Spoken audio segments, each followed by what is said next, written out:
4 জানুয়ারি DB পরিচয়ে কালো microbus যোগে এনসিপি নেতা ওয়াসিমকে তুলে নিয়ে যাওয়া হয়। অনেক খোঁজ নেওয়া হলেও তার কোনো হদিস নেই।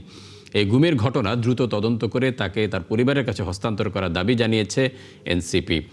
এ নিয়ে মঙ্গলবার এনসিপির অস্থায়ী কার্যালয়ে সংবাদ সম্মেলন করে ঢাকা মহানগর দক্ষিণ এনসিপি নেতারা। সম্মেলনে এনসিপির নেতারা বলেন, বিগত ফ্যাসিস্ট আমলে গুমের সাথে সরাসরি জড়িত ছিল আইনশৃঙ্খলা বাহিনী। 24-এর গণ অভ্যুত্থান পরবর্তী সময়ে তা কাম্য নয়।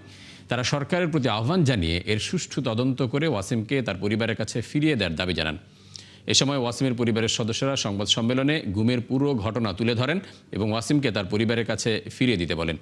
ওয়াসিমের গুমের ঘটনা প্রমাণ করে নির্বাচন ঘিরে আইনশৃঙ্খলা বাহিনীর অবনতির বিষয়টি। অপহরণকারী ব্যক্তিরা 3-4 জন কেউ কোনো প্রকার পরিচয়পত্র প্রদর্শন না করে জোর করে ঘরে ঢুকে এবং তাদের বাকি সঙ্গীরা বাইরে অবস্থান করছিল।